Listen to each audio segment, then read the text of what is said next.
kita dapat kasus Antonio, ya. Oke, kita dapat kasus Antonio Uteri. Oke,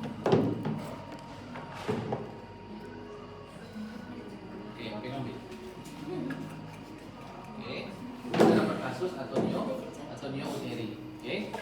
Pertama, abang akan lakukan massage uterus, misalnya, baik dengan ini saya akan tegakkan pasien dengan postpartum hemorrhage et causa Antonio Uteri yang bilang.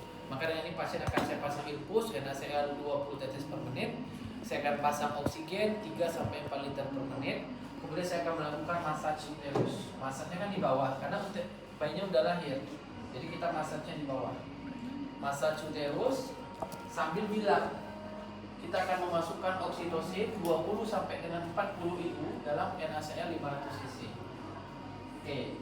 Perhatikan, kalau darahnya masih ngucur, maka kita lakukan kompresi bimanual. Ada dua, bimanual interna sama eksterna. Tugas kita yang interna. Masukkan tangan secara ladies hand, secara anatomi sampai di dalam. Ini kan dia bersiap melahirkan nih, berarti masih longgar nih, ya. Oke, sampai di dalam ubah jadi kepala tinju, ya. Nah, kalau seandainya perutnya nutupin, maka dosennya nggak akan tahu tangan kalian di dalam ngapain, mau ngapain pun nggak tahu dia. Tapi kalau seandainya ini dibuka, nampaklah, ya kan? Tergantung skenario nanti, ya. Terserah kalian lah. Oke. Nah, maka kalau sudah sampai kalian masukin, buat kepala tinju. Sama nanti satu tangan kiri kalian berada di atas, kalian pukul gini. 2-3 kali, nggak bisa juga, baru kalian tuh kalian bilang sama keluarganya, Pak, Bapak suaminya, nanti waktu di ambulan kita lakukan kompresi bimanual eksterna. Jadi caranya sama, ini di atas, ini juga pukul dari bawah. Sakit memang, tapi itulah adanya. Kemudian retensio plasenta. Bayinya lahir, kemudian kita buka ya, plasentanya masih sisa di dalam. Oke. Plasentanya masih sisa di dalam. Maka pertama kali kalian masukkan tangan, baik, dengan ini pasien akan saya tegakkan dengan postpartum hemorrhage et causa retensio placenta. Pasien akan saya pasang infus NaCl 20 tetes per menit. Pasien saya pasang oksigen nasal kanul 3-4 liter per menit. Saya akan injeksikan oksitosin 20-40 IU dalam NaCl 500 cc dan injeksikan oksitosin 10 IU di intramuskular jika gagal manual placenta. Masukkan tangan secara ladies hand, secara anatomi. Kalau tadi abang di dalam bentuknya kepala, kalau ini abang akan bentuknya gini. Jadi abang cari dia nanti yang mana. Oke? Jadi abang masukkan, kemudian abang sisir di dalam. Kira-kira gini bentuknya. Abang cari dia di mana. Oke. Setelah abang dapat plasentanya, maka abang nggak boleh tarik. Yang bisa abang lakukan adalah zigzag. Gini-gini kan.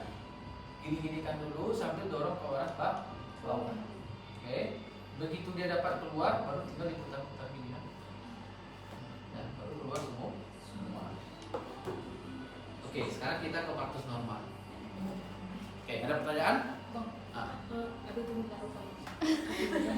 Oke, diserahkan. Itu kalau kamu masih ada kalau Ntar ya, Bin. kalau kan dia saudara kali itu tahunya udah itu udah biasanya bilang. Dia nggak akan bilang. Kalian akan rujuk pada akhirnya. Berarti kita lakukan sampai 3 kali habis itu udah. Nah ini bang, berarti kita tegakkan dulu dia masanya baru kita lakuin tindakannya bang. Betul. Hah? Berarti udah siap kita tegakkan baru kita bangkit lagi gitu bang. Gini. Atau ngomong dulu. Jadi ini sering terjadi. Nanti kalian bingungnya itu di semester 7. Semester 7 itu emergensi. Masa pasien emergensi kita tanya dulu, kenapa? Ya kan? Tapi kita OSCI deh, kita nggak pasien asli. OSCI-nya dalam lembar penilaian. Kalau nanti ada urutan anamnesis, pempis, penunjang, diagnosa, tata laksana, itu harus sesuai. Kalau adik pindah dulu ke treatment, ada beberapa dosen yang ngira anamnesis pempisnya lewat, berisiko. Sehingga kalau ini yang terjadi, tegakkan aja dulu. Uterus lobek kah? Gampang kan nggak ada kan, ispikulo dulu. Pastikan dulu nih perdarahannya dari mana. Oke, udah tegak, baru nanti kalian berdiri, baru lakuin. Oke, tarik nafas lagi. Ada keraguan? Lanjut. Nah, sekarang kita ke partus normal ya. Sabar ya Bil ya. Enggak apa kan Bil? Kuat kan Bil? Kuat. Nah, kalau dia datang dengan partus normal, oke, dia datang dengan partus normal, maka ini kompetensinya kompetensi 4. Oke, abang ada kata kunci kalau dia partus normal. Kata kunci pertama clue-nya adalah dia mules-mules tapi tidak dibawa oleh bidan. Itu clue yang pertama dari abang. Ya, mules-mules tidak dibawa oleh bidan. Clue yang kedua, begitu kalian buka pintunya, kalian nampak ada penguji sama nanti ada asistennya kayak gini dia. Berdiri di situ. Siap-siap nanti kalau kalian pimpin ngedan dia mau bantu gitu. Kan bukan yang pimpin ngedan sama jalan tarik sendiri. Jadi kenapa abang ingat? Karena LO ujian nasional kedokteran abang itu partus normal ya. Jadi abang masuk kan baca tuh mules-mules, udah tahu kita nih kalau nggak partus normal, kalau nggak partus lama kan, kalau nggak nyangkut di sosial baku. Masuk ada 2, ada asisten, ya udah pasti partus normal. Karena kalau partus lama kan nggak butuh asisten, ya udah. Oke, aman ya. Kemudian hati-hati kali ini kompetensi 4, tapi nilainya nilai sempurna, jadi tetap ada nilai 6 tesis sama PMP. Pelan-pelan aja. 9 ditambah 6 dulu, udah selesai 9 ditambah 6, cuci tangan, vital sign. Kalau ada yang butuh silahkan, kalau nggak usah. Baru lanjut ke apa pempisnya? Kalau partus normal, lopol sama VT, karena dia impar.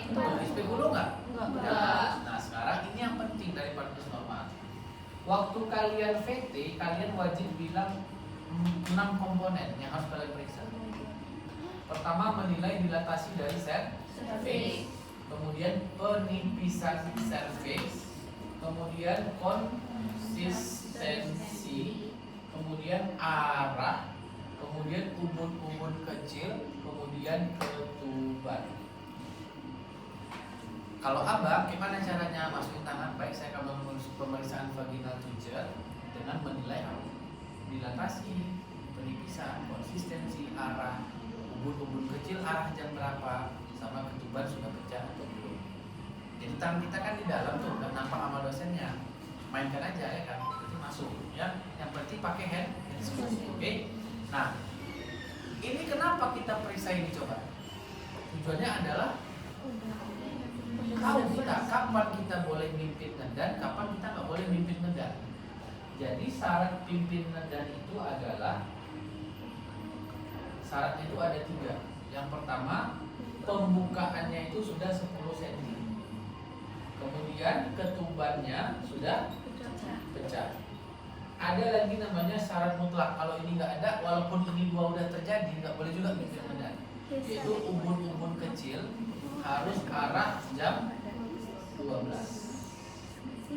Makanya kita VT. Nanti terasa ubun-ubun kecilnya arah jam berapa.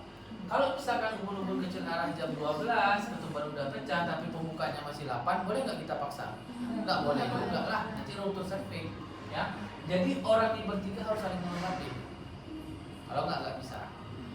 Biasanya kalau di skenario yang abang dapat waktu ujian nasional dulu, itu udah dapat kok ubun-ubun kecil arah jam 12, pembukaan sudah lengkap katanya, ketuban sudah pecah. Kalau ketuban belum pecah bisa di amniotomi ya, pecahkan.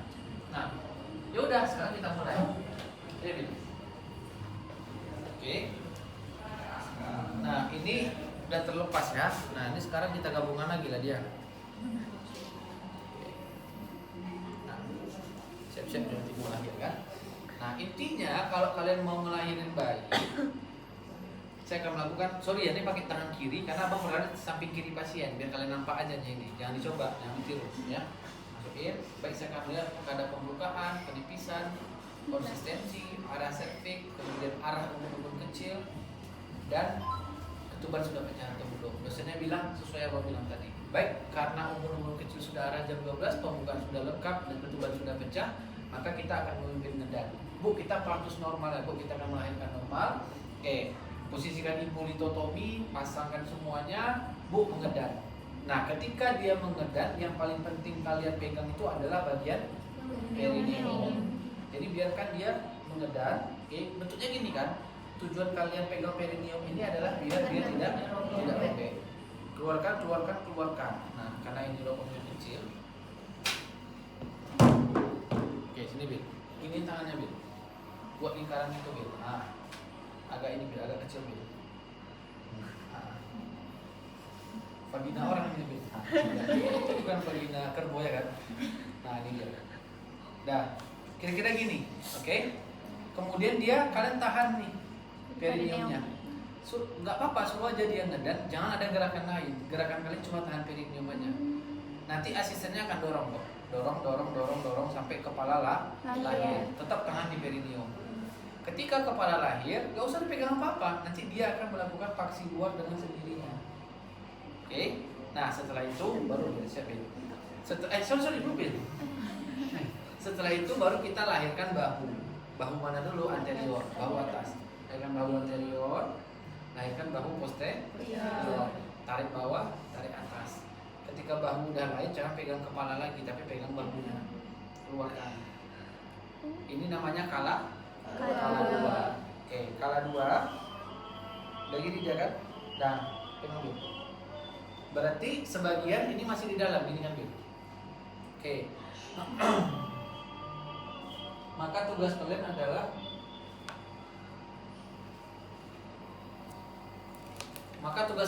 klaim di 2 tempat. Satu di dekat perutnya di sini, satu lagi agak jauh dari perut di sini. Nah, setelah kalian klaim, tahu klaim kan? Oke, baru potong di sini. Potong.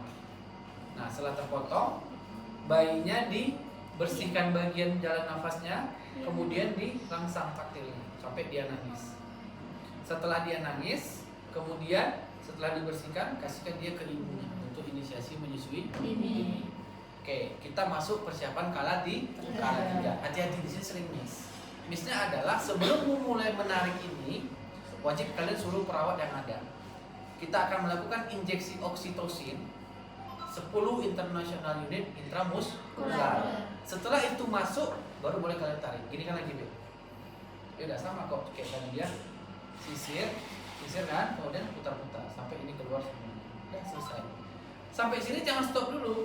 Setelah ini kita akan memasuki kala 4. Ibu akan kita masukkan ke ruangan rawat inap biasa. Kita akan pantau perdarahan dan vital sign ibu. Udah selesai. Baru kalian edukasi. Yang penting anamnesis sama pempis jangan lewat. Ada pertanyaan? Oke, lanjut. Apa tuh? Katanya kalau misalnya ngelap muka bayinya pas baru keluar Bang. Ya. Enggak, maksudnya pas udah keluar Ya. Tunggu. Ngelap apanya? wajahnya Bang. Iya, keluar lah. Enggak, maksud Keluar semua badan. Pas sudah keluar semua badannya atau cuma mukanya aja? Semuanya nih. Oh. Semuanya. Soalnya aku kemarin tuh Bang pas dia LO. katanya pas LO atau dia jadi di Enggak, KKD? dia jadi KKD. Dia jadi KKD. Pas keluar sebelum dilahirkan bahunya itu kita lap dulu mukanya. Oke, jadi gini, kalau kita gini lah, itu gampang aja dong jawabnya. Kalau seandainya kepalanya lahir, itu udah lap-lap nih, baunya nyangkut. Distosia bahu juga, paham? 2 kali kerja, ujung-ujungnya SC juga kan. Nah, jadi pastikan dulu dia memang bisa lahir, karena kita dokter umum tidak bisa USG. Oke, dia bisa lahir, baru kita bersihkan, baru kita potong, kita bersihkan, dan kita rangsang taktil. Ibunya tinggalin aja dulu, karena ibu udah aman nih. Anaknya potensi asfiksia bahkan meninggal, makanya anaknya harus menangis dengan cara dibersihkan bagian kepalanya, rangsang taktilnya, baru inisiasi menyusui. Paham ya? Sebenarnya itu masalah momentum aja nih. Kalau dia udah yakin kali itu patus normal, mau dilatih dulu nggak apa-apa. Oke? Udah lagi? Udah Bil. Ini ya Bil. Ada pertanyaan lagi?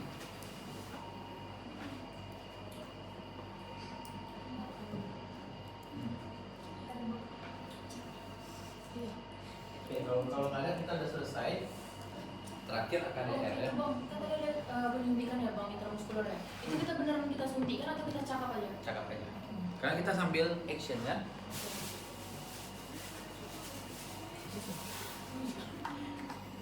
Oke, kalau kalian mau beli ini, abang sarankan beli yang andalan ya. Selain yang andalan itu nggak pas dia. Dan ini udah abang beli dari angkatan 2020. Abang cari lagi udah nggak ada barangnya, saking langkanya ya. Jadi mungkin kalau kalian dapat di Shopee atau di mana, nanti abang nitip satu ya kalau ada. Oke. Jadi intinya kalau dia AKDR itu yang penting pertama, kalau ada nilai anamnesis jangan dilewati anamnesisnya. Oh iya, pertama, potensi AKDR ini keluar sangat-sangat tipis. Di bawah 30%. Tahu nggak kenapa? Manikinnya nggak banyak. Oke, kecuali di remet. Kita kan nggak mau remet nih, biar aja bang remet yang dapat ya kan. Nah, jadi kemungkinan di remet bisa karena manikinnya mumpuni. Yang pertama. Yang kedua, kalau dia datang dengan AKDR, pastikan tidak ada anamnesis. Kalau ada nilai anamnesis, maka kalian wajib melakukan anamnesis terlebih. Udah dipoto kan? Udah. Oh ya.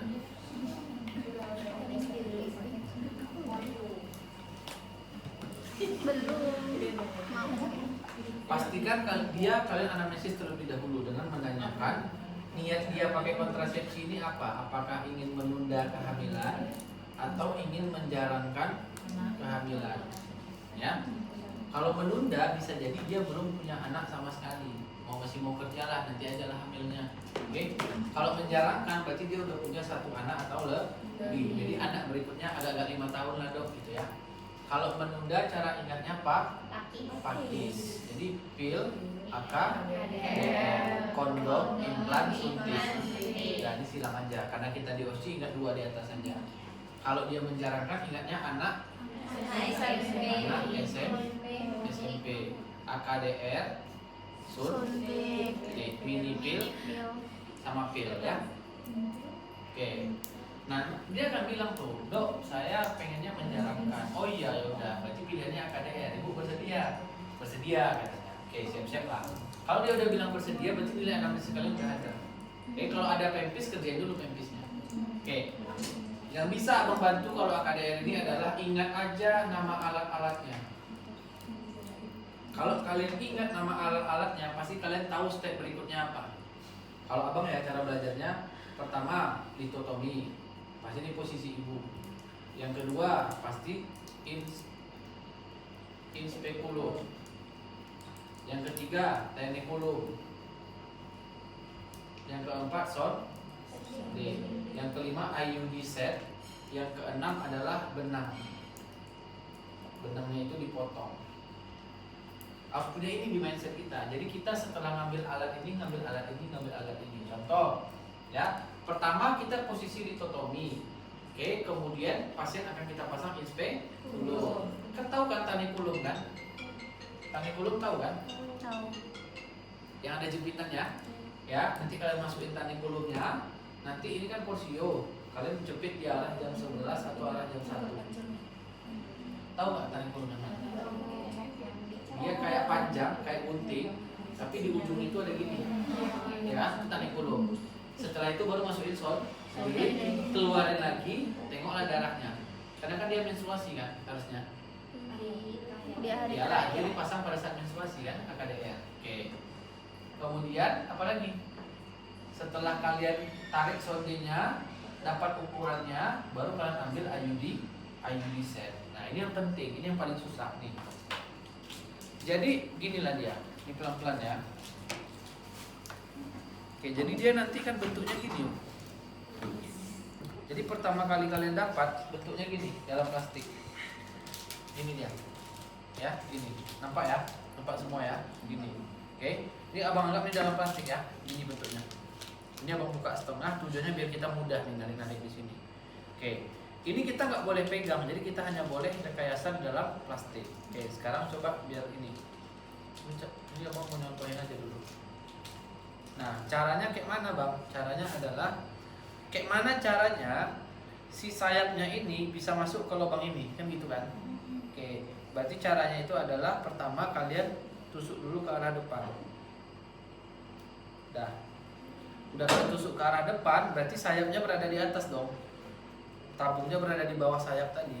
Mundurin tabungnya, mundurin, naikkan dia ke atas. Taruh ke, udah selesai. Oke, ya bentuknya gini. Nah, sehingga nanti kalau kita mau apa, kira-kira gini dia. Oke, karena kamu tinggal tarik kan dari tempatnya barusan. Ya udah. Pura-pura kalian masukkan dulu ke manikin yang ini. Oke, tiba-tiba kalian pindahkan ke manikin yang kotak. Jadi udah, begitu udah lewat bagian introitus vagina, lepasin aja gini. Lepasin, ya udah. Standing mula dia jadinya kan. Maksudnya nggak boleh gitu ya. Oke, udah selesai, tinggal dipotong. Potong benang dan selesai, edukasi. Ada potensi untuk infeksi atau perdarahan. Oke, ada pertanyaan? Siapa mau nyoba pakai ini? Ya. Bang, berarti ini mesejnya nggak perlu chat. Nggak perlu, cukup identitas pribadi aja. Terus tanya dia kemarin mau ngapain. Kalau dia udah bilang apa namanya, apa deh? Implan nggak usah pelajarin lah. Implan ada kan? Ada. Itu kayak Bang bilang kan, selesai implan masih ada waktu 10 menit lagi ya kan? Tengok nama dosennya. Ya kan? Tengok aja. Kartus ini bisa masuk? Bisa, kalau kartu sama prediksi juga masuk. Aduh. Oke, coba, siapa mau coba tadi? Nah, ini abang sengaja nggak pakai itu ya. Kenapa? Karena ini alatnya udah 4 tahun. Kelenturannya pasti berkurang. Oke, abang sengaja kalian harusnya di dalam ini ya. Nah, tapi ini abang kasih kesempatan untuk di luar. Gak apa-apa, coba deh. Oh, sorry. Dah, mundurin, naikin ke atas. Dah, selesai, gampang. Turunin ke bawah. Oke, mantap. Nah, inputnya begini dan dia pokoknya inti akhirnya. Oke. Dan nggak boleh kalian pegang langsung ke sini, ya. Ada pertanyaan? Kalau nggak ada, selesai. Ini dijual bebas Bang Depot. Abang dulu beli tahun 2000, abang langsung beli 3 dulu. Depan pintu 1 F Kausu. Karena abang dapat langsung beli 3. Setelah itu abang suruh anak-anak ada biar belajar di rumah, beli aja. Nggak dapat kami yang andalan banget. Itu dari tamu 2020. Berarti 20, 21, 22, 23, udah 5 angkatan kita pakainya. Berarti susah dapatnya. Kalau kalian dapat di Shopee atau di mana, titip 1 orang ya. Soalnya nih alatnya udah kendor kali kan, sayang kali kan. Maksudnya mana tahu nanti angkatan 2026.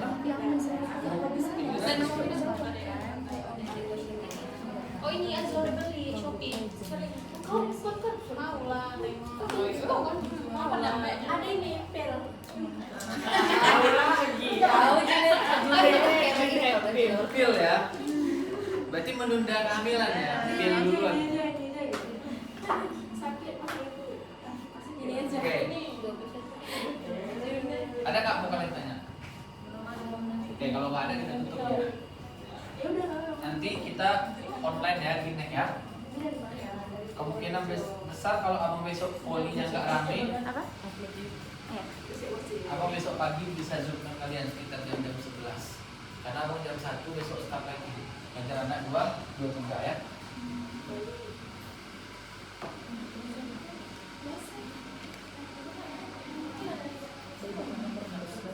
Oke, ada yang mau kalian tanya? Ya. Untuk infus yang anak-anak gimana Bang? Soalnya kemarin pas Eropa pernah menjual itu tapi bayinya tuh jadi Benefis anak untuk berobat dia batuk-batuk oh, karena bawa merokok. gini, kalau anak-anak jangan dipaksa dia step permitus kalau dia belum bisa ngomong. Bisa ngomong tuh anak ini harus logik aja ya. Selagi dia bisa suruh. Kan nggak mungkin dia ngomong 77 itu satu ya kan. Dan nggak bisa juga kita kontrol tarik nafas, buang nafas nggak bisa. Taruh aja stetoskop di situ. Kalau dia nggak bisa permitus jangan paksa permitus. Kemudian tensi bayi hati-hati, bayi tidak untuk ditensi kecuali ada tensi anak di sini. Oke. Tapi yakinlah deh, nanti di semester 6 ada lagi namanya belum tumbuh kembang. Nanti permainannya di situ. Sekarang ini feeling abang yang dewasa aja, ya. Tapi nggak apa-apa, bagus tuh pertanyaannya untuk jaga-jaga kita kan. Dan ini telinga Ada yang jual deh. ada Bang.